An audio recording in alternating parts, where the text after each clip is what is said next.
Y permítame. Perfecto. Pues ya estamos grabando, jóvenes. Espero se encuentren muy bien. Ya empezamos a la grabación. Bienvenida, Yolanda. Y pues bueno, como quiera, ya está empezando a grabar. Como quiera, nosotros vamos a seguir admitiendo a más compañeros que se sigan sumando o uniendo a la síncrona. Y voy a compartir mi pestaña de mi presentación para la clase número 8.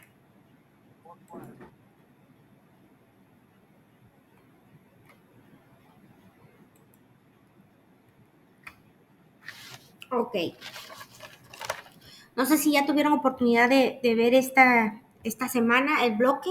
La verdad es que sí es muy extenso, pero pues bueno, nosotros vamos a tratar de ir avanzando. Ahorita son 60 páginas, a lo mejor no las completo, pero para la próxima semana, igual las terminamos, ¿ok?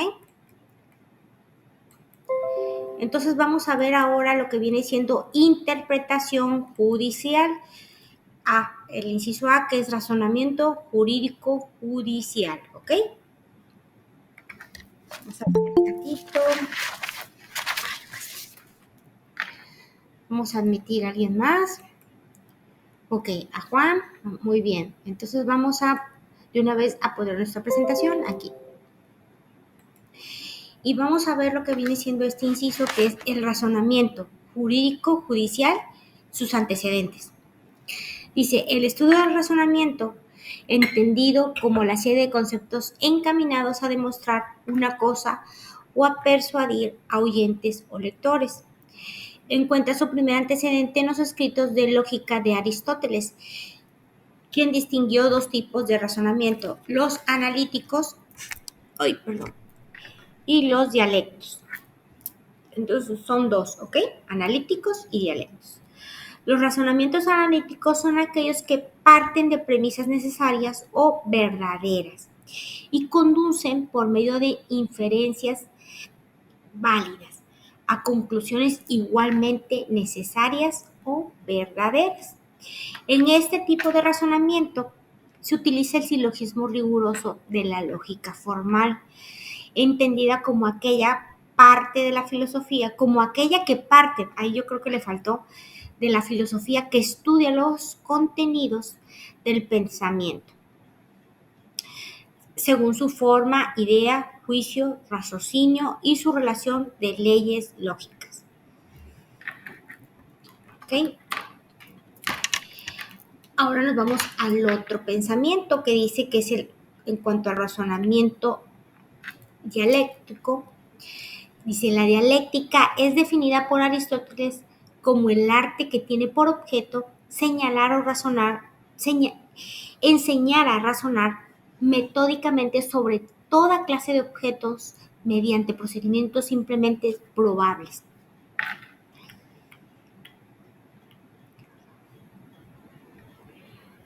Ok, vamos a ver si no alguien más está en la síncrona. No. Dice, para Aristóteles, los razonamientos dialécticos son la tópica. Ok, vamos a admitir al licenciado Rafael. Licenciado, buenas noches, bienvenido. Buenas noches a todos. Gracias. Para Aristóteles, los razonamientos dialécticos son la tópica, la retórica y las refutaciones de los sofistas. Los razonamientos dialécticos no tienen por objeto llevar a cabo demostraciones científicas, sino dirigir deliberadamente deliberaciones y controversias. Además, son identificados como los medios para persuadir por medio del discurso, criticar la posición del opositor y defender y justificar la propia con la ayuda de argumentos. Permítame, vamos a admitir a Juan, admitir a Julia. A ver quién más está aquí. Muy bien.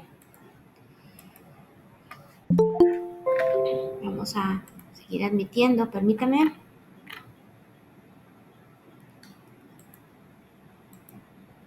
Ay, no me sale, no me sale. Ah, ya. Admitir, admitir, admitir. Muy bien. Admitir a Oscar. Ya está Juan. Muy bien. Willy. Buenas noches, maestra. Mira, buenas noches, Oscar. Y bueno, seguimos. Ok, además son identificados como medios para persuadir. Vamos a admitir a. Dice, vamos a admitir a alguien, pero dice, ¿a quién? Ay, ya se me fue. Ya no pude admitirlo. Ay. Bueno.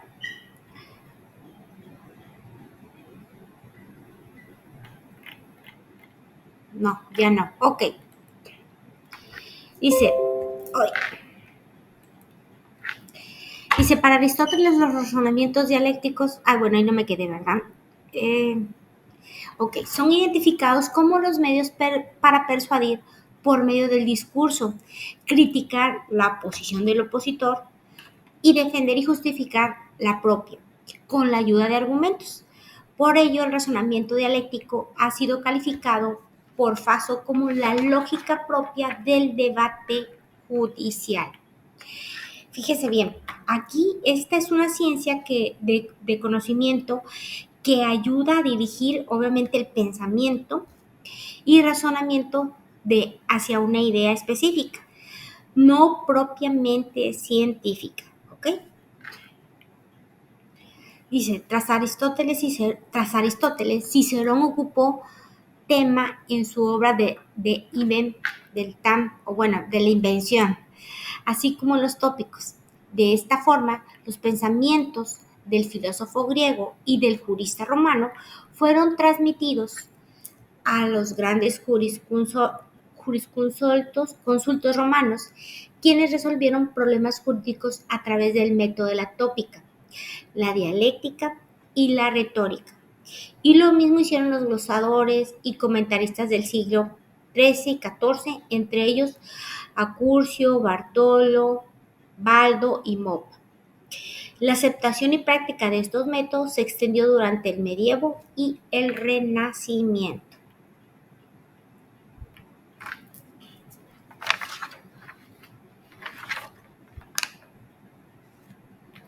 Ok, bueno, entonces aquí voy a detenerme un poquitito y voy a analizar estos dos métodos, ¿verdad? Que estamos hablando que viene siendo de la interpretación o del razonamiento. Entonces aquí en este caso, en el razonamiento del primer caso, ¿verdad? Hay bueno, más que nada es que hay dos tipos de razonamiento, ¿verdad? El primero, como hemos dicho, es el analítico. Ay, me quiero enfermar, pero ojalá no. ¿Qué deseos son esos, maestra? No se quiera enfermar, por favor. No, ¿verdad? Déjame ver quién Ya va a quiere. dar la clase. Sí, Marta, ya está, Marta, perfecto. Muy bien, Marta, bienvenida. Ok, fíjese bien, aquí vamos a tomar en cuenta estos dos tipos de razonamiento. El primero, que viene siendo el analítico, obviamente que parte de una premisa, ¿verdad? Como se dice, que es una premisa lógica y que por lo tanto, pues entonces concluye un supuesto categórico o un silogismo perfecto, como se había comentado antes, y parte de una premisa que obviamente es científica y lógica. Muy sencillo. Me dice, maestra, es que me está confundiendo. No, no se confundan. Supongamos, si en el debate, discurso que estamos tratando de que obviamente ganar, decimos, si hoy es miércoles, pasado mañana, ¿qué día es?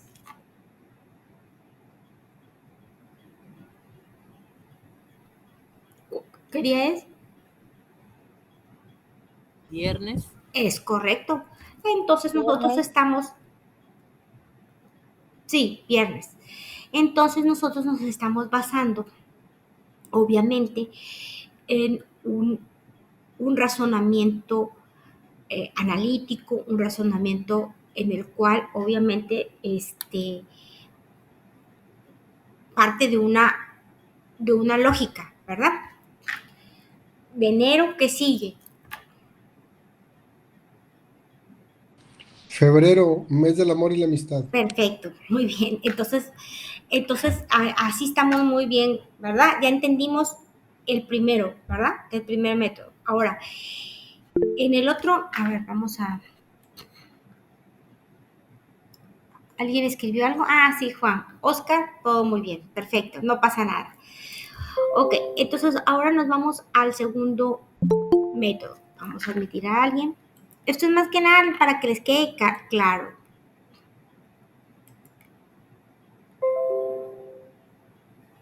Maestra, nomás que la filmina se quedó a mediación, así no sé qué Ahí salir. lo pongo acá. Ya, Disculpe. ahora sí, ya. Perfecto. Uy, déjame subirlo un poco más. No, ya sé. Ya, ahí. Ok, entonces vamos con el segundo ejemplo. Sí. eh,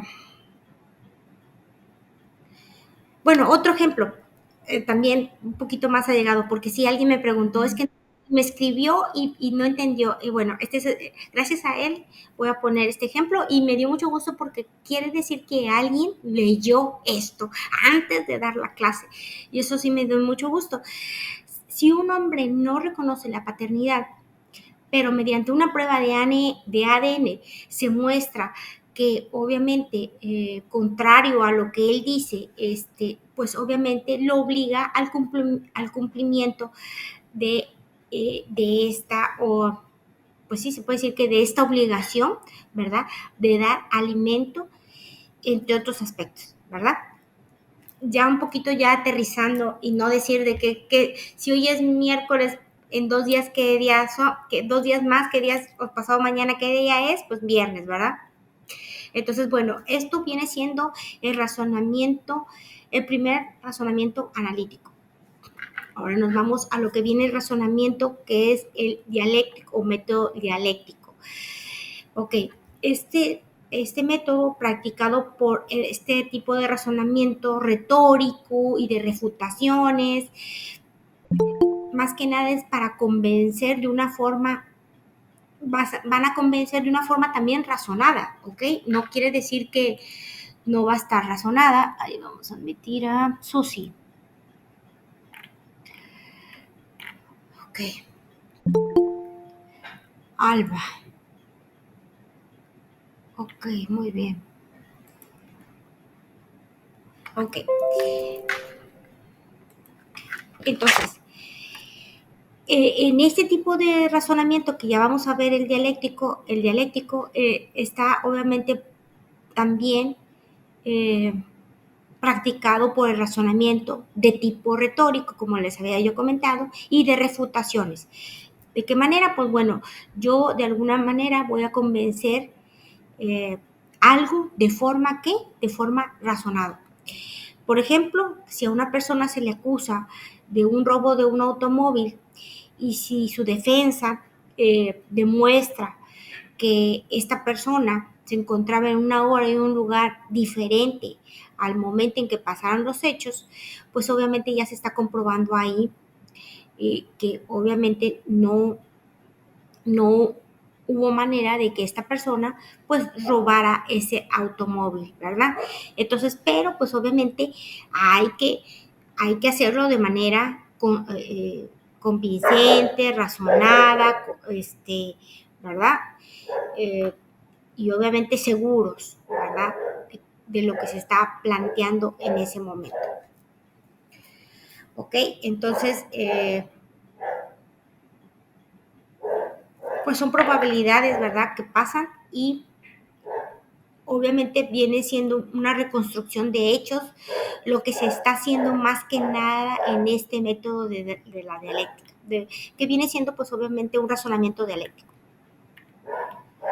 Bueno, ahora sí ya nos vamos al siguiente, a la siguiente filmina, y dice, surgió el movimiento codificador donde el código representó la vida expresión del racionalismo, lo que implicó que la interpretación y la aplicación del derecho se convirtiera en meras operaciones racionales.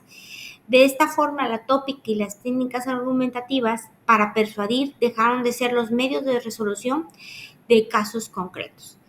Y el juez se convirtió en una lógica que, a decir de Beccaria, realizó un silogismo perfecto. Yo me imagino que esto se refiere, que es en la época de Francia, ¿verdad? En la época en donde, vamos a ver, dice, como el objeto de la codificación era dar certeza al derecho, se creía que el código se bastaba a sí mismo. Por tanto, interpretarlo equivalía a corromper. De ahí que en Francia, el decreto sobre organización de tribunales, que ahí viene una fecha, estableciera que el juez no estaba autorizado para dictar disposiciones y demás. Y además, le negaba también la posibilidad de interpretar la ley. En caso de que el juzgador tuviese dudas y considerase necesaria una interpretación, debía acudir al poder legislativo.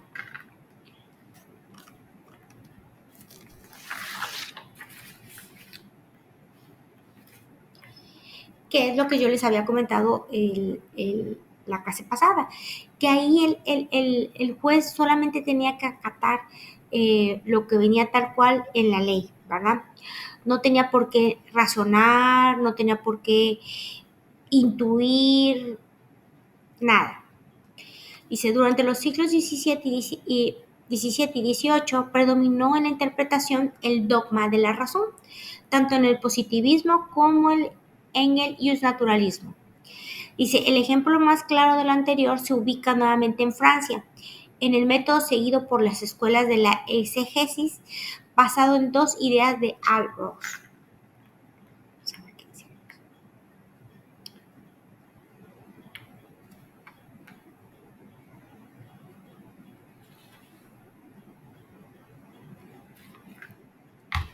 Ok, uno dice, bajo una legislación codificada, toda decisión jurídica ha de apoyarse directa o indirectamente en la ley escrita, única fuente constitucional del derecho.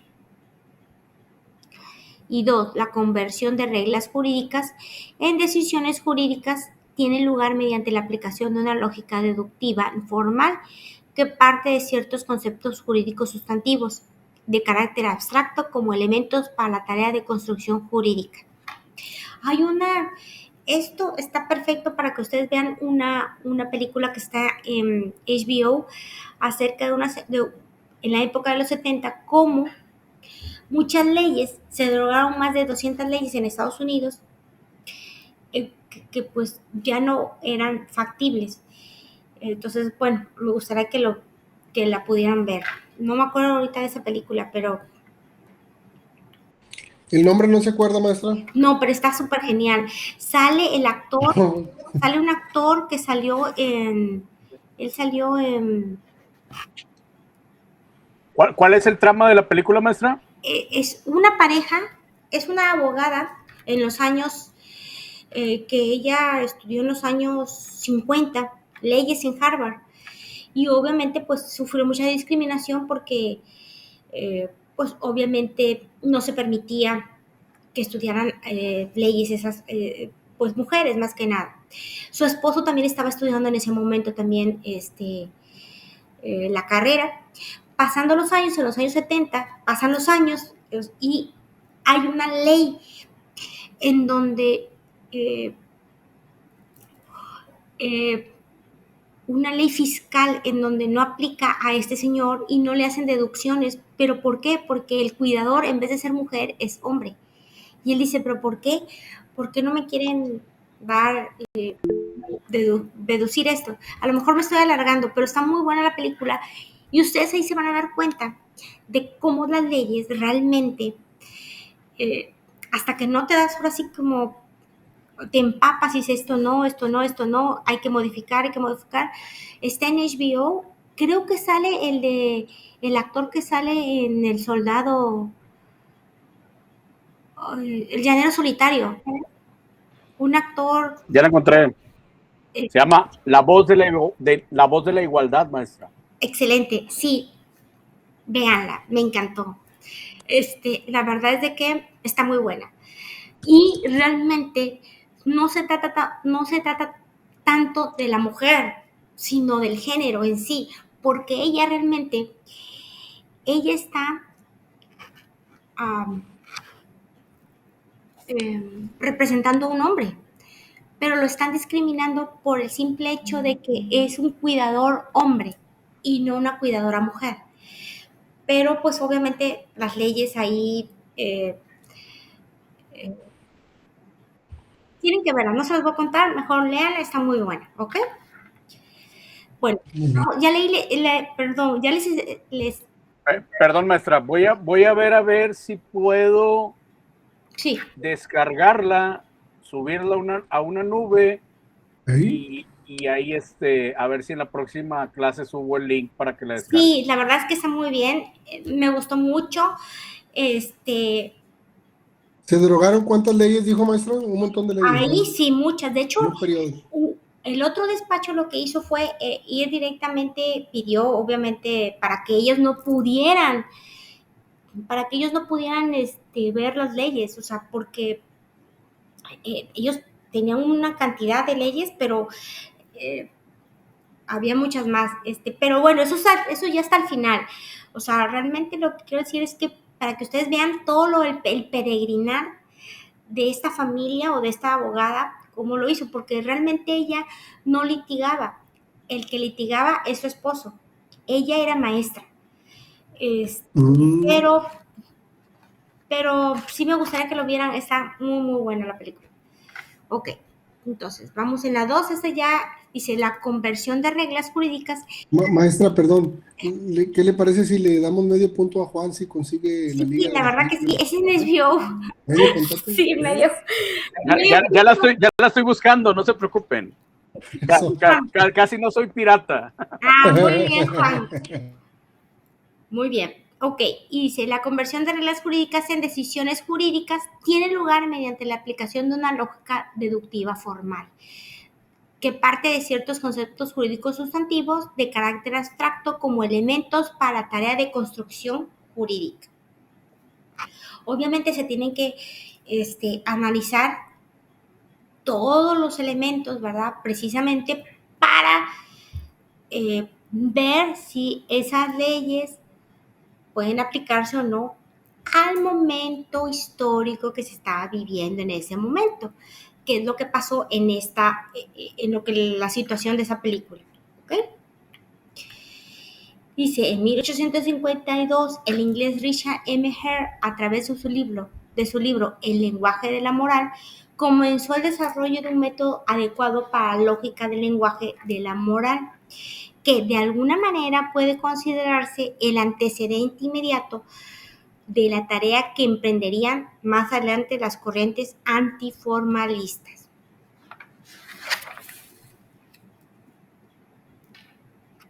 Recuerden, esto es pura doctrina, una disculpa, pero pues se tenía que tocar, se tenía que ver. Dice, a mediados del siglo pasado, dice Emilio Betti, apoyado en las ideas de Heck, desarrolló una nueva concepción del derecho que, alejada de posiciones tanto idealistas como positivistas, sitúa la interpretación jurídica dentro de una teoría general de la interpretación. Dice, Betti sostiene que la interpretación jurídica tiene dos momentos. El primero, cognoscitivo, que consiste en el reconocimiento del significado propio de la forma de la norma considerada en su abstracción y generalidad. Dice, afirma que el juez intérprete no puede quedarse solo con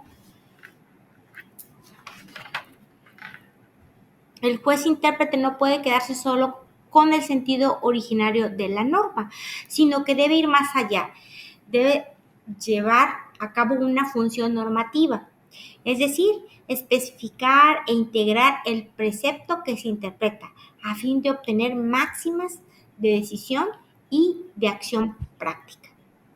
Aquí obviamente ya no íbamos a estar estáticos, digo, el juez o pues sí, ya no iban a simplemente a hacer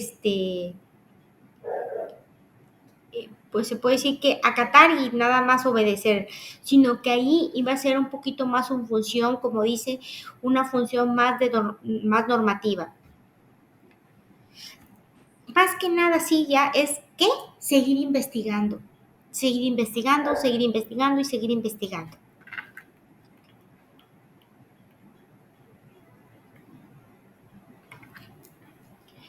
Dice, a mediados del siglo pasado, Emilio Betti, apoyado en las ideas de Henck, desarrolló una nueva concepción. Ah, creo que esa es la misma, ¿verdad? Es el mismo texto con diferente imagen.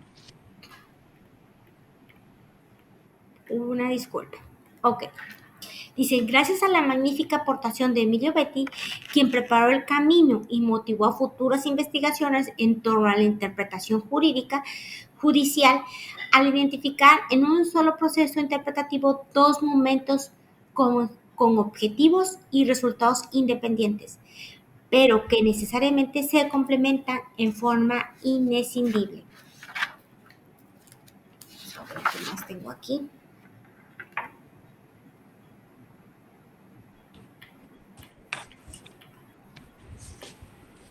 Ok, dice, Al Ross considera que la interpretación es una actividad que correctamente realizada conduce a una determinación objetiva e inequívoca del auténtico significado de la ley y a su aplicación en casos concretos. Dice, Ross, al igual que Emilio Betti, identifica dos niveles en el proceso interpretativo. El primero consiste en determinar el verdadero sentido de la palabra de la ley abstracta, mientras que el segundo debe llevar a cabo lo que él llama la transposición a lo concreto. Me imagino que la transposición a lo concreto es de que no está muy bonito aquí en palabras, pero hay que llevarlo a la realidad, ¿verdad?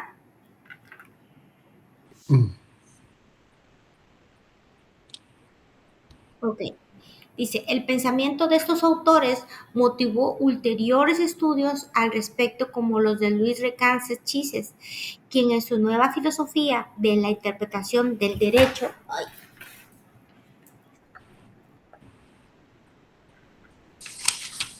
aparecida en 1973, desarrolló una tesis que niega la lógica formal cualquier lugar dentro del proceso de interpretación del derecho, ya que considera que es un error trasladar la lógica matemática al campo de la interpretación jurídica. ¿A qué se refiere con lógica matemática, maestra? Pues O sea, estos, la cuadratura mira, del pensamiento. sí, fíjate bien, estos razonamientos, tanto lógicos como técnicos, tienen que ver con la época en que vivieron cada uno de estos autores, ¿verdad? Sí. Porque la ley obviamente sirve, la ley, ¿cómo les puedo decir? La ley va a servir para transformar ese proceso que se está viviendo en ese momento, pero obviamente tienen que ver la época en que vivió cada uno de estos intérpretes o cada uno de Claro, el estos contexto, autores. ¿verdad? Contexto histórico. Entonces, exactamente. Entonces, pasa el tiempo y pues obviamente la interpretación se le da a cada cosa de acuerdo, bueno, más bien la interpretación se le va a dar dependiendo de la época en que está viviendo cada uno de estos autores. En lo particular, él dice que debe ser un error en cuanto a la cuestión de la lógica matemática. ¿Por qué? Porque él piensa que obviamente es como mezclar agua y aceite y que no debe de ¿cómo decirlo? No, Aplicarse ese criterio, no deben de aplicar esa exactamente. Esa metodología. lógica no debe de meterse a una interpretación jurídica. Sí, o sea, lo que yo entiendo con esto, maestra, es que cuando dice, digo ahorita con lo que comenta, ¿verdad? Que la lógica matemática, pues es un error aplicar a la interpretación jurídica la lógica matemática en el sentido de que, pues 2 más 2 son 4 y se acabó. O sea, robaste y se acabó y vas para el bote. No, bueno, es que robó, pero tenía hambre, ¿verdad? Y no tenía otra manera y se estaba muriendo de hambre, etcétera, Sí, ¿no? no es lo mismo robar a lo mejor 2 pedazos de pan que hay mucha Eso. gente que les cortaban la mano por eso, en otros países les dan latigazos, le tiran piedras hasta morirse, no sé, etcétera, etcétera. Claro, dependiendo de cada jurisdicción, de cada país, que también es muy respetable. A gente que también, obviamente, en una época, pues obviamente donde hubo la depresión muy fuerte de hace más de medio siglo, de siglo y medio más bien, perdón, obviamente pues la gente caía en esos excesos, no caía en esos excesos, caía más bien en eso de robar, porque pues obviamente tenía que llevar comida a la mesa. Pero tu apreciación es muy buena, porque eh, no es posible que des los mismos años a un asesino serial que a una persona Eso. que se robó 2 panes, ¿verdad? Exacto. Pero sí yo creo que Por, está súper bien lo que comentaste por- por ahí va, ¿verdad? Me imagino que es lo que comenté. es correcto. Ok. Dice, aquí es evidente que el trayecto de razonamiento jurídico judicial ha reformado su original sendero descrito por Aristóteles e impulsado por Cicerón.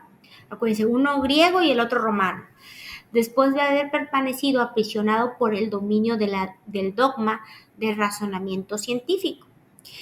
Porque acuérdense que, como dijimos al inicio, eran 2 pensamientos, ¿verdad? Uno era el analítico y el otro era el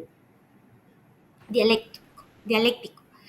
Dice, imperante durante el siglo de las luces. En este caso, el siglo de las luces, recuerden que es en la época de Francia, entre 1700 y 1800. Este hecho evidencia que el razonamiento jurídico ubicado dentro de las ciencias humanas se enfrenta en forma constante e interminables y diversas controversias que, vinculadas a la realidad de un lugar y época determinados, no pueden ser resueltas mediante un razonamiento deductivo formal, como el que es utilizado por las ciencias exactas, donde es fácil llegar a un acuerdo sobre técnicas de cálculo y medida.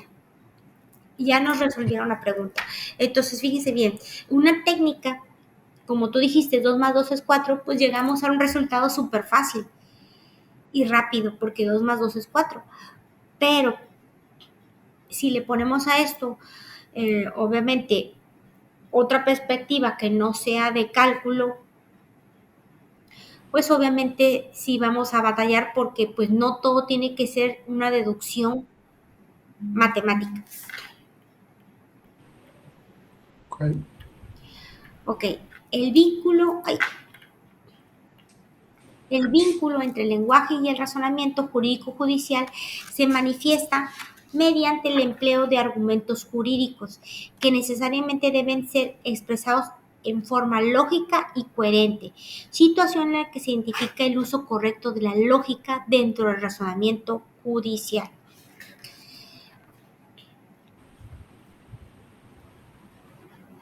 Ok, aquí hablamos de alguna manera de juicios categóricos, es decir, de la interpretación que se le da a cada caso, a cada acto, a cada hecho, obviamente jurídico, ¿verdad? ¿Conforme a qué? Pues obviamente va a ser conforme a un fundamento legal, pero que pues tiene que ser un fundamento legal vigente, ¿verdad? Que esté vigente en ese momento.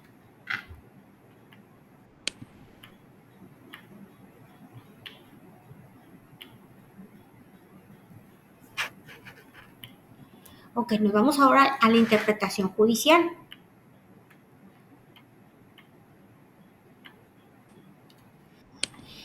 Ok, mire, la palabra interpretación proviene del latín interpretatione, acusativo de interpretatio.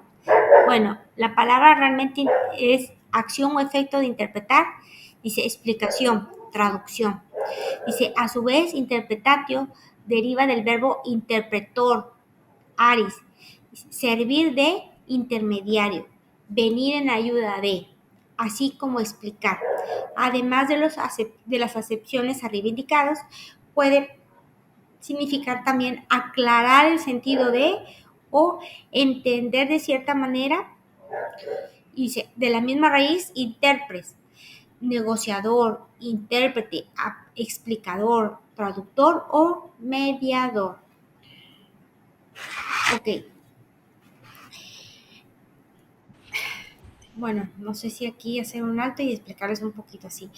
Una palabra sencilla. Vamos a una simple palabra. Alimento. Que tiene, obviamente esta palabra pues tiene muchas connotaciones. Connotaciones jurídicas y pues por lo tanto esta palabra tiene esta palabra obviamente se puede decir que deriva de un resultado de muchos acontecimientos vividos durante la época de cualquier ser humano, ¿verdad? Entonces esta palabra resulta una fuente, se puede decir que esta palabra puede ser una fuente de muchos derechos, por así decirlo, y de obligaciones. No sé si me estoy explicando, pero bueno, vamos a desmenuzarla y vamos a decir alimento. Alguien que me diga qué significa para una persona, qué significa alimento. Bueno, yo les voy a decir, pues un alimento puede ser una comida, el aceite, los frijoles, el arroz, tortillas, pan, eh, eso es alimento, ¿verdad? Así es. Si a esa palabra alimento nosotros nos extendemos un poquito más, a ese alimento también le podemos poner un poco más de variables, un poco más, esa palabra más bien la podemos integrar y la podemos nutrir de más cosas. Y pues obviamente al nutrirla de más cosas, obviamente esta palabra conlleva a una interpretación y un razonamiento en el cual pues ya se amplió el panorama y los ojos de muchas más personas, digo, de las personas pues de cualquier persona. Entonces vamos a poner alimento, entonces vamos a poner alimento como zapatos, educación, escuela, ¿qué más le podemos? A lo mejor a su esparcimiento también caben alimentos, maestro. Transportación. Entonces fíjense bien, servicio público, transporte escolar. Entonces, fíjense bien, ya la palabra ya creció, ¿verdad? Entonces, aquí ya la palabra ya tiene otro significado para nosotros. Ya nuestra mente, ya el alimento ya creció, ¿verdad? ¿Por qué? Porque entonces quiere decir que también forma parte de obligaciones que debemos de tener nosotros hacia nuestros hijos, ¿verdad? Y pues bueno, a eso quería llegar. Ahora vamos, dice. Por eso es muy importante cuando dice interpretación. Bueno, pero vamos a interpretar y a investigar qué significa cada palabra. Porque una palabra a lo mejor en cuestión fiscal significa una cosa, para cuestiones legales significa otra, para cuestiones médicas significa otra, etcétera, etcétera, ¿verdad? Ok. La Real Academia Española le otorga ese sentido distinto a la palabra interpretar. Sin embargo, solo dos de ellas se adecúan al objeto de esta investigación. Dice, el primero la define como explicar o declarar el sentido de una cosa, principalmente el de textos faltos de claridad, mientras que conforme el segundo, consiste en explicar acertadamente o no acciones, dichos o sucesos que puedan ser entendidos de diferentes modos. Ok, es cuando yo describo de qué manera me di cuenta de que mi carro ya no está en el estacionamiento y por lo tanto hago una denuncia. Entonces, hago una denuncia de hechos, ¿verdad? Y en la cual pues describo los acontecimientos paso a paso de cómo sucedieron las cosas. Y fíjese bien, entonces, el juez va a ¿qué? Pues el juez va a interpretar estos hechos, ¿verdad? Ujú. Entonces, todo esto tiene que ver obviamente con lo legal. Y entonces, pues la ley tiene que a lo que yo quiero llegar es de que la ley tiene que ser descriptiva para poder ser aplicada y pues que no, más bien que no quede duda o, o que no haya ninguna laguna legal sobre lo que se está planteando de cada situación jurídica, supongamos, ¿verdad?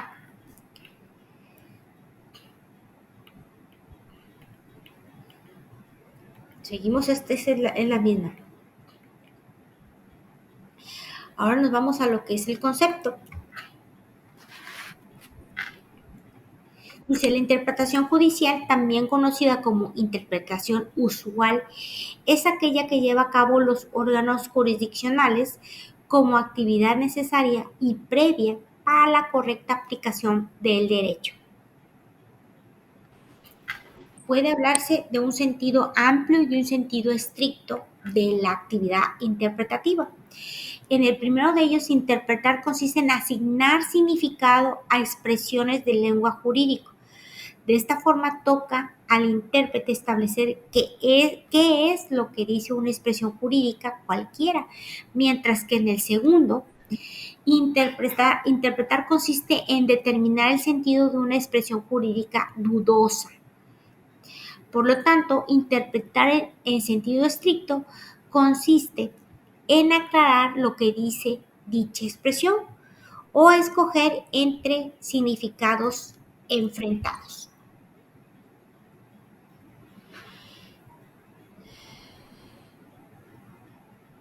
Pues aquí está muy claro.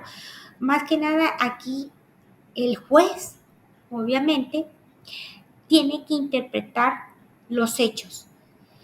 Pues obviamente es uno de sus deberes ¿para qué? Pues para impartir justicia. Eh, ¿Y de qué manera lo tiene que, cómo va a poder interpretar? Pues obviamente tiene precisamente que ver todos los hechos, todas las cuestiones, todos los ángulos que puede él observar para poder hacer, obviamente, una labor interpretativa jurídica, pues, de una manera justa y exacta. Y cuando haya, como dice, una interpretación jurídica dudosa o una expresión jurídica dudosa, pues obviamente hay que desmenuzar precisamente cada uno de de esas interpretaciones o alternativas.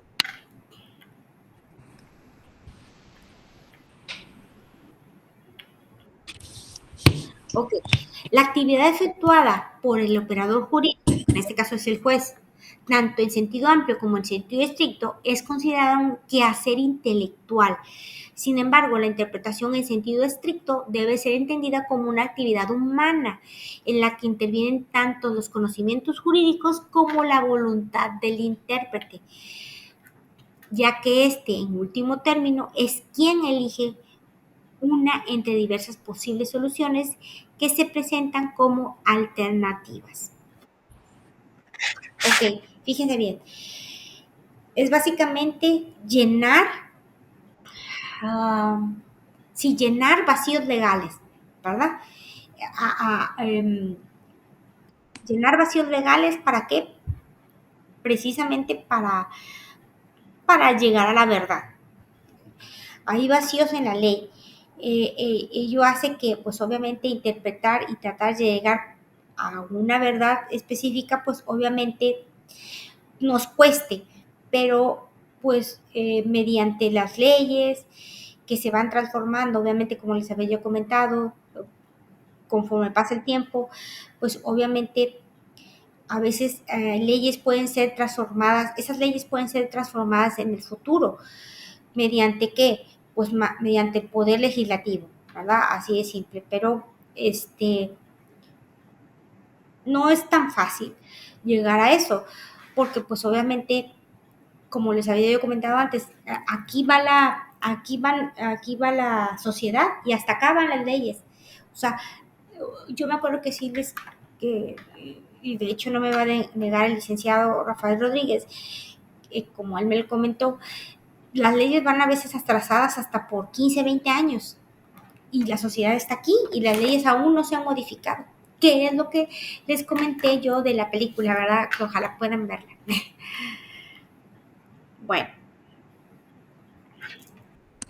vamos a ver qué dice Ricardo Guastini. Y dice, interpretar un hecho significa que, de acuerdo con Ricardo Guastini, incluir ese hecho dentro de una cierta clase de hechos o bien subsumirlo en una norma o incluso calificarlo bajo el esquema de calificación que ofrece una norma para aplicarle hacia una consecuencia jurídica.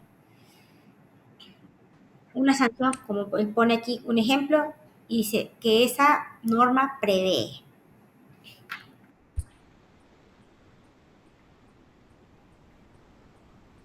Ahora vamos a ver qué dice Carla. Dice, interpretar es un hacer mediador, por el cual el intérprete comprende el sentido de un texto que se le ha convertido en problemático.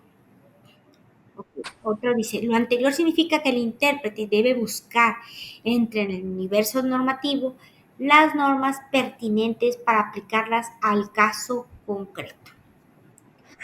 Ok, al final de cuentas, ¿qué significa todo esto? Que el juez va a analizar hechos, el juez va a analizar conductas y aplicarlas, ¿verdad?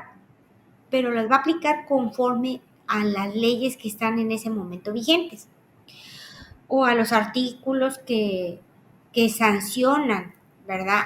Esas conductas específicas.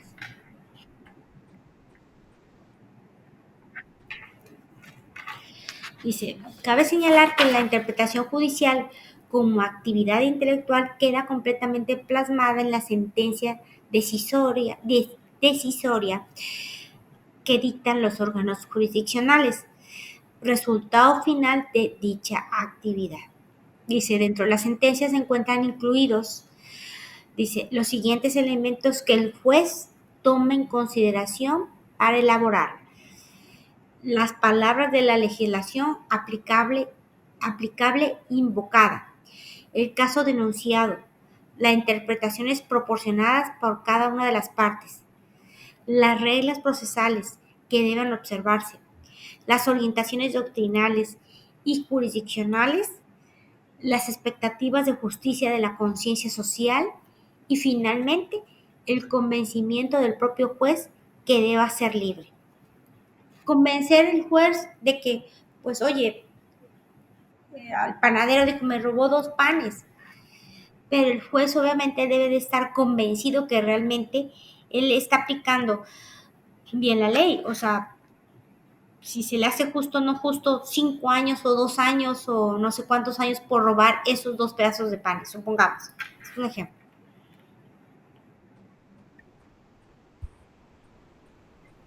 Ok, nos vamos ahora a los cánones. Seguimos con la interpretación judicial, obviamente, pero con el inciso C, cánones de la interpretación. Y nos vamos con Savinic, a quien se le atribuye haber realizado un estudio acerca de la interpretación y haber sintetizado sus elementos. Dice, este autor distingue 4 de estos elementos y son gramatical, lógico, histórico y sistemático. La clasificación de Savinic, a quien se le atribuye haber realizado un estudio acerca de... bueno, ya estoy hablando. La clasificación de Savinic, que para efectos de esta investigación se denomina clásica o tradicional, persiste hasta nuestros días. Sin embargo, es necesario señalar que a dicha clasificación le han sucedido otras que pueden considerarse un desarrollo de la labor efectuada por Savinic. De ahí que se ha conveniente incluirlas. Aquí más que nada es que él empezó y nada más él empezó, fue un mar de gente, de estudiosos, ¿verdad? De las leyes, que obviamente se pusieron precisamente a estudiar acerca de estos cánones de la interpretación. Dice, nuestro sistema jurídico, literal o gramatical, sistemático, causal, teleológico, histórico tradicional, histórico progresivo y lógico.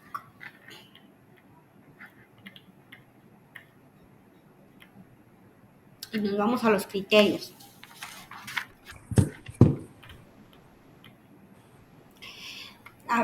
Ahora, obviamente él habló 4, ¿verdad? Vamos al criterio gramatical. Dice aquí, de acuerdo con Savigny, el elemento criterio gramatical tiene por objeto el estudio de las palabras utilizadas por el legislador para comunicar un pensamiento. En función de lo anterior, puede decirse que este criterio exige que la interpretación de las palabras se realice en atención al sentido propio de las palabras.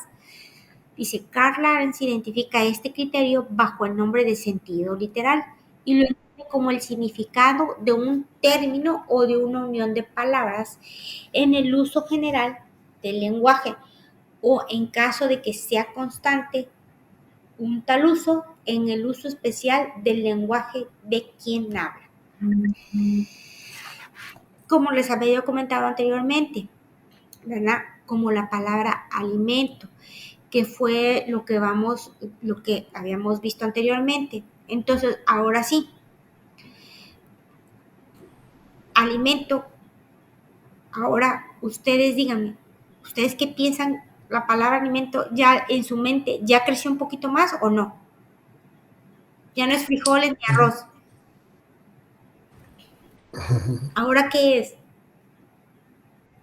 Frijoles, arroz, vestido, Escuela, salud, educación, transporte, exacto. transporte. Entonces, si se dan cuenta, las palabras van aumentando. A eso nos viene a lo que viene siendo el significado de criterio gramatical, ¿verdad? Nos vamos al otro criterio, que es criterio lógico. Si cuando la ley es poco explícita, hay que investigar por otros medios. ¿Cuál fue la voluntad que lo inspiró? Dice, ante esta situación, el operador jurídico puede llevar a cabo una interpretación lógica. De acuerdo con Linares Quintana, el elemento lógico ayudará al intérprete a desentrañar por medio del razonamiento el pensamiento real y psicológico del legislador al tiempo de dictar la ley. Fíjese bien, aquí es de suma importancia que deben de tener los legisladores a la hora de promulgar una ley. Esto es sumamente importante. Ok, Francisco Geni explica que la lógica trabaja sobre las palabras, que a su vez son expresión de una voluntad inteligente. ¿Qué significa esto? Pues que obviamente deben de tener coherencia, ¿verdad? Si no tienen coherencia,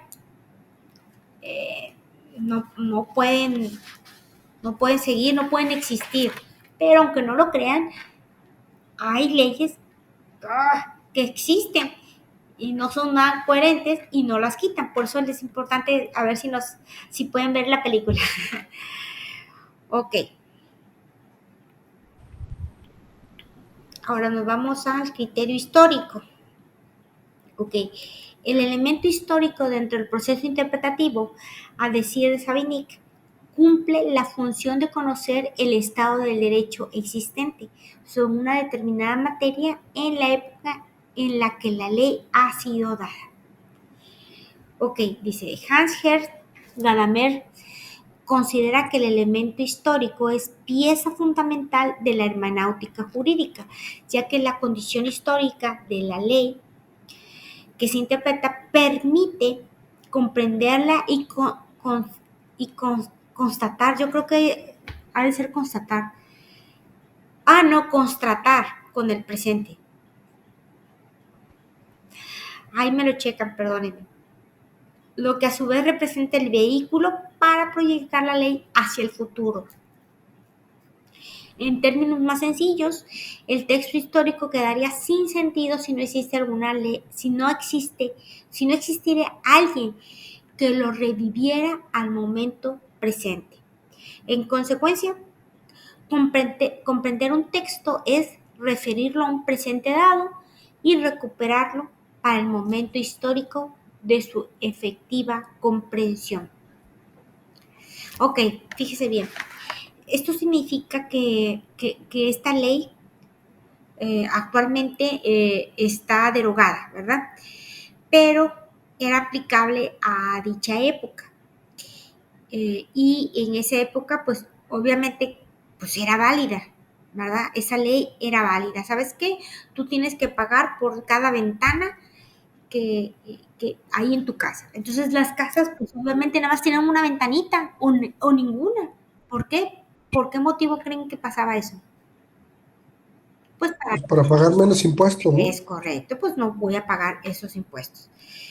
Como les había comentado, en los años 30 cobraron impuestos sobre esto.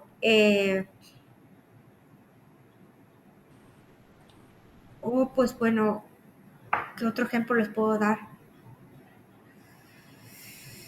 No, de eso no les voy a hablar, del aborto no. Nos vamos a temas menos áridos. Nos vamos a criterios sistemáticos. Este elemento que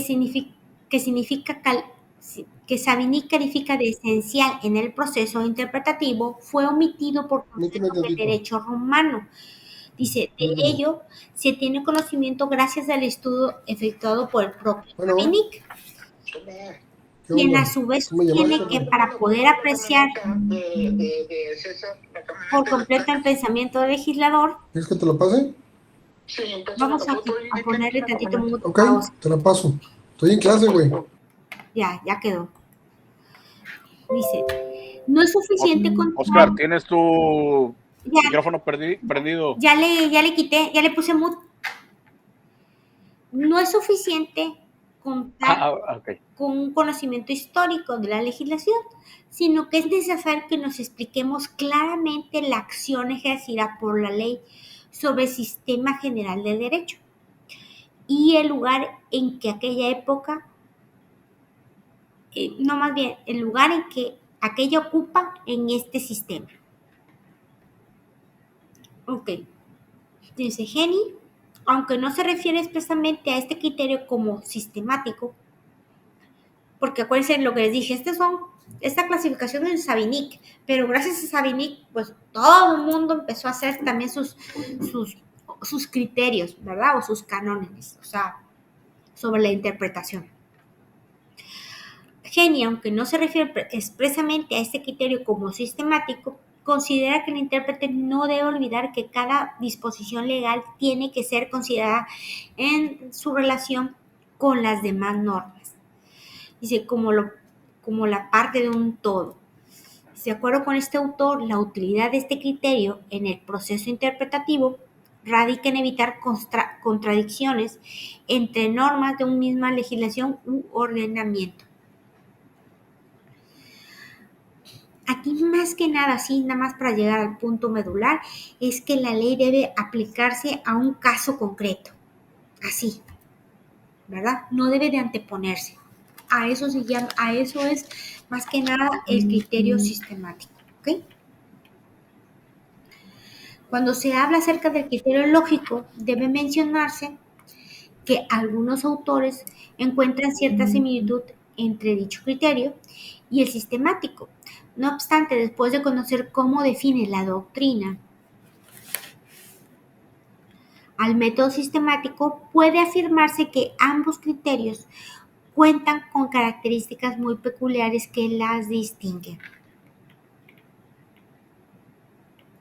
¿Alguien me puede leer esta? Por favor, se los voy a agradecer.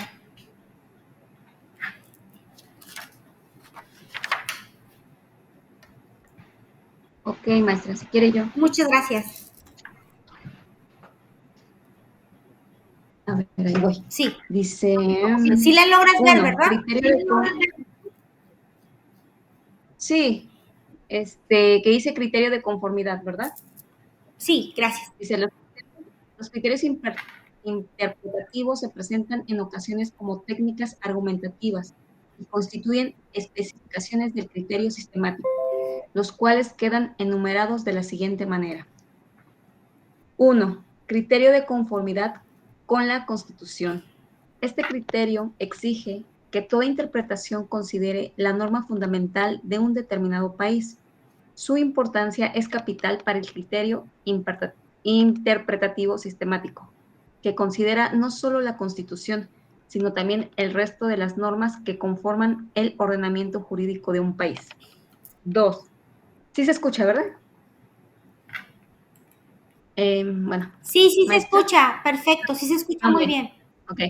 2. Criterio de conservación de las normas y de la continuidad del ordenamiento. Este criterio contiene dos exigencias para el intérprete.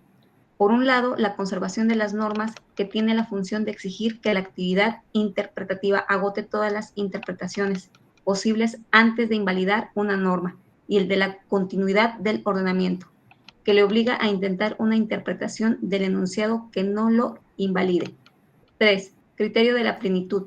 Este criterio sirve al sistemático, pues exige que el significado que se pretende atribuir a una norma parta de la base de que el ordenamiento contiene todos los elementos necesarios para ello, por ser un todo completo o pleno. 4. Criterio de la no redundancia. Este criterio parte del presupuesto de que el ordenamiento jurídico es un conjunto de normas racionales, motivo por el cual no hay cabida a la existencia de normas que reiteran el mismo mandato.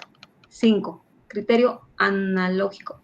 Cuando el ordenamiento jurídico no prevea la norma exactamente aplicable al caso específico, el juzgador debe hacer uso de la analogía y considerar lo que señalen otros ordenamientos jurídicos. ¿Le sigo? Por favor, Lorena, mil gracias. Ok. A ver. Dice, 6. Criterio de la coherencia. Enrique Alonso García ha indicado que el principio de la unidad y coherencia es uno de los más importantes de la interpretación constitucional.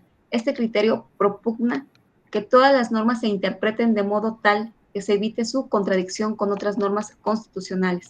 Respecto a la coherencia que debe existir cuando se interpretan normas de un mismo ordenamiento, los tribunales colegiados de circuito han establecido jurisprudencia en el siguiente sentido.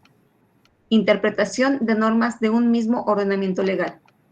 Debe aplicarse el principio de que las normas de un mismo ordenamiento legal deben ser interpretadas de tal manera que no resulten contrarias, sino que se complementan para que sean acordes y armónicas. 7. Criterios de la ordenación.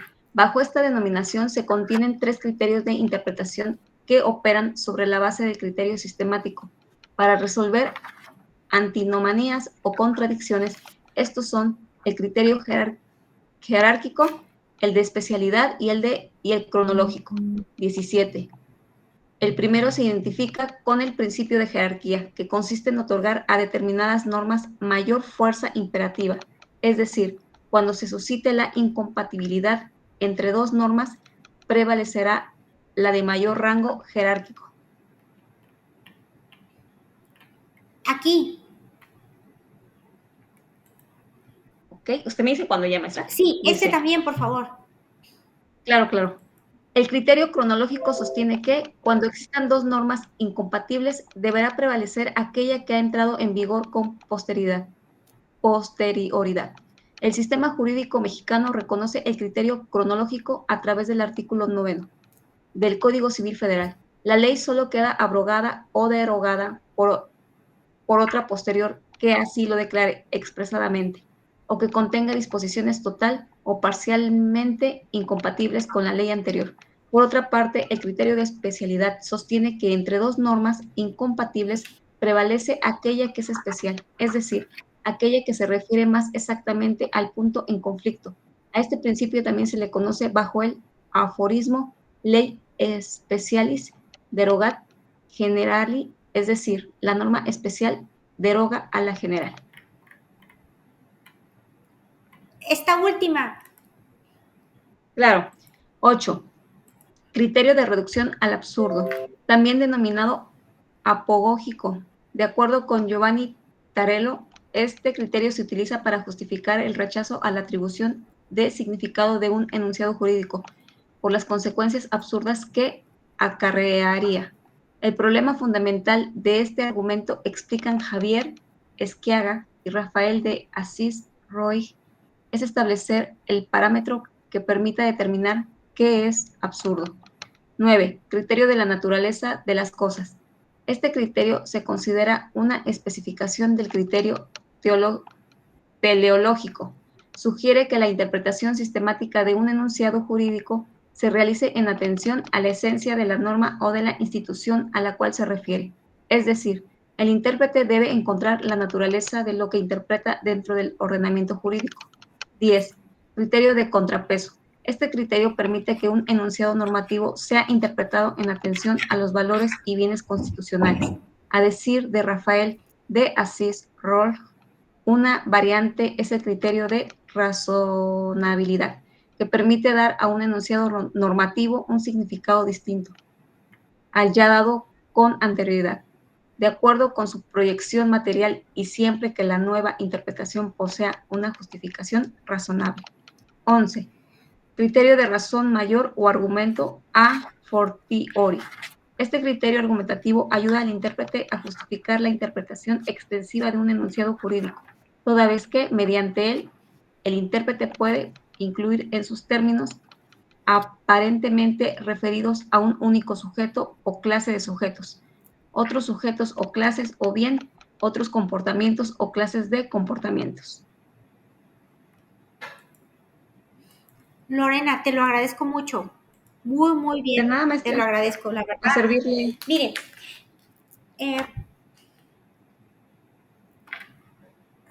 yo les quité el micrófono, perdón, déjenme les pongo ahí y ya nada más ustedes ya le pueden, ya les abrí los micrófonos y ya ustedes ya lo van a cerrar, ¿ok? Perdónenme. Ok. En el primer ejemplo que leyó Lorena, o no sé si lo leyó Lorena,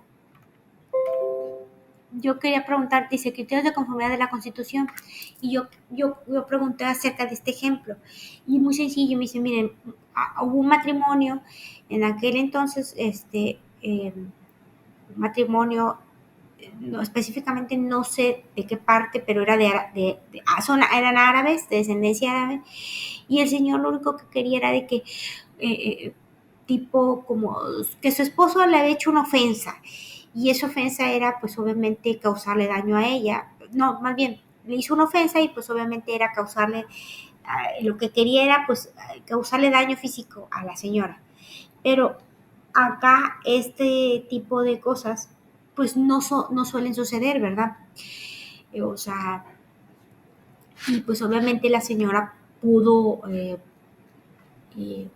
asesorarse legalmente aquí en México y pues obviamente no hubo problema en cuanto a que le causaran un daño físico a ella, ¿verdad?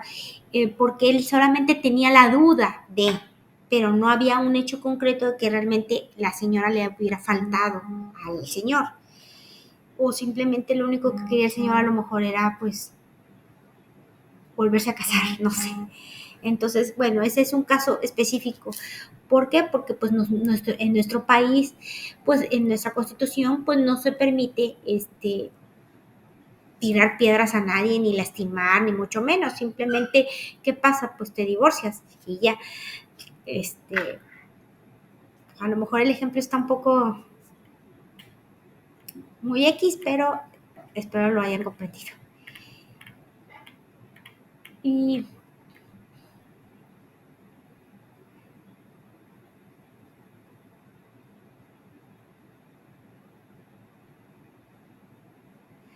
aquí, criterio de razonamiento de mayor o argumento a fortiori, fíjense bien, esto obviamente, y como les había comentado, esto tiene más que nada que ver acerca, siempre voy a poner un ejemplo, el primero y el último, por eso es que los demás, ahí ustedes investiguenmelos.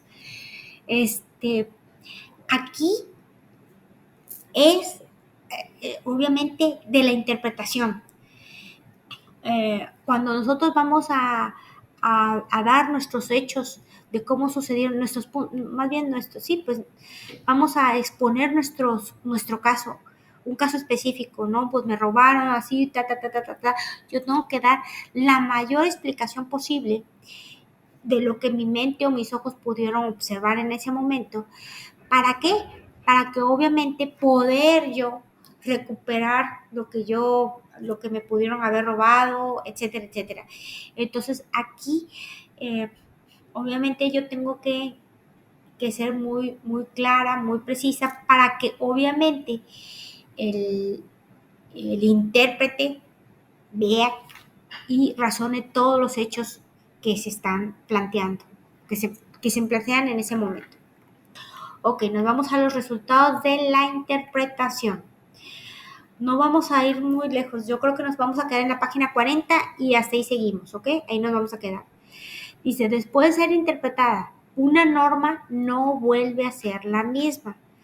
A juicio de Carlos de Silva, dice, se produce una nueva situación jurídica diferente de la inicial, la cual la sentencia no es idéntica a la norma en que se funda, pues la interpreta y en ocasiones la integra.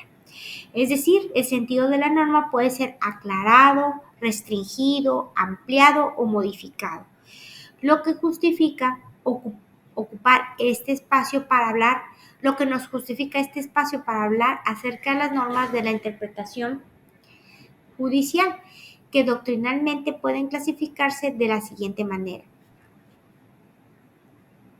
Interpretación declarativa e interpretación correctora. Esta última, a su vez, puede ser extensiva o restrictiva. Nos vamos con la primera. Se llega a una interpretación declarativa cuando el intérprete ha utilizado el criterio literal o gramatical para determinar el significado de las palabras que se muestran imprecisas o que admiten diversos sentidos, situación ante la cual el intérprete escogerá entre aquel o que, según las circunstancias, responda mejor al espíritu de la ley. Para ello recurrirá al texto mismo, al significado que los diccionarios otorguen a la palabra o al que la costumbre les ha asignado para desentrañar el sentido de la norma. Porque pues obviamente puede llegarse a ver el caso de que no esté muy claro esa palabra dentro de la ley y dicen, a ver, explícamela bien, vamos a desentrañar. Dice, la interpretación declarativa se vale del empleo del argumento del lenguaje común y el argumento a contrario. Dice, 1. El argumento del lenguaje común hace referencia al significado ordinario de las palabras, y a las reglas gramaticales usualmente son aceptadas por la lengua.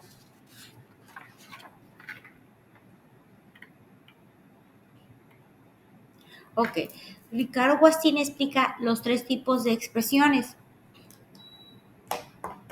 que puede encontrar el intérprete dentro del lenguaje común.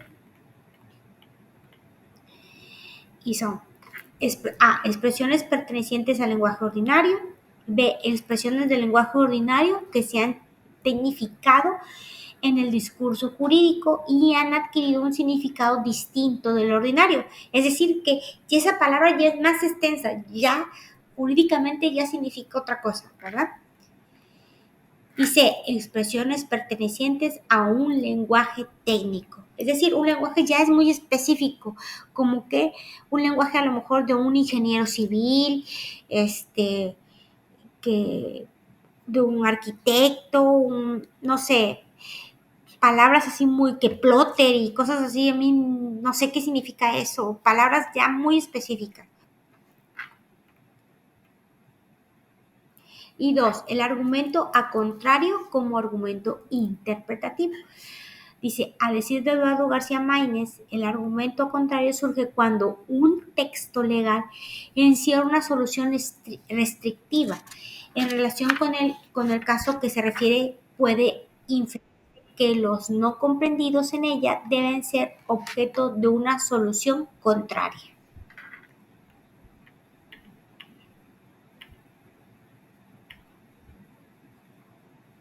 Hasta aquí nos vamos a quedar en la página 45 porque ya es mucho. Nos quedamos con las demás hojas, son 15 hojitas más y eso sería todo, jóvenes. Les quiero quitar mucho tiempo. Ya es demasiado. Son 10, 15. Juan, adelante. ¿Lo conseguiste? Muchas gracias, Juan. Bueno, Juan levantó la mano. Dime, Juan, adelante. Ay, no me veo. ¿Por qué no me dijeron? Ok, bueno. A lo mejor Juan nos quiere decir algo, pero no oye nada. A ver. Es que estaba desactivado mi micrófono. Ya, yo pensé que los Ya. había abierto. Discúlpenme, jóvenes. No se preocupen. Discúlpenme. Ya conseguí la película, les acabo de mandar el link, ya la subí a una nube. Perfecto. Muchas Ahí gracias. el que la guste descargar, ahí está. Pues sí, véanla. Está muy, muy bien. Está muy interesante. Batallé bastante para conseguirla, o sea, en descarga. Está en línea, la puedes ver en línea, pero para descargarla y en español sí batallé bastantito, pero ya la descargué. El que guste, ahí está ya les dejé el link para que la descarguen. Y si no, en los grupos de WhatsApp donde estamos, el que la quiera ahí me la pide. Esta película es esto. Esta película es esto, así tal cual. ¿Ok? Y como dice un alumno, maestra, es que ¿para qué me va a servir la jurisprudencia? Pues a lo mejor nada más como algo, para que te sirva en tu vida diaria, cómo utilizar las leyes a tu favor, o a lo mejor nunca lo vas a utilizar, pero al menos dices tú, oye, te van a leer sobre algo y dices, oye, espérate, esto lo vi en jurisprudencia, esto lo vi aquí, esto lo vi allá. Entonces, la verdad es que está muy interesante la película, ojalá la puedan ver y nos vemos ya la próxima semana. Ya no les quiero quitar mucho tiempo. Gracias, maestra. Hasta mañana, que Que descansen descanse. todos. Dice aquí que la pueden agregar a este teléfono. Ahorita la voy a mandar en los grupos donde estoy. Excelente. Y en caso de que alguien esté en otros grupos, ahí nada más copia y pega para que se la pasen a los demás compañeros, por favor. Está interesantísima esta película. Les agradezco. Ahorita me lo voy a Oye, chutar. Juan, nada más hay que darle bajar y ya download. Sí, nada más le das clic, es mi cuenta personal.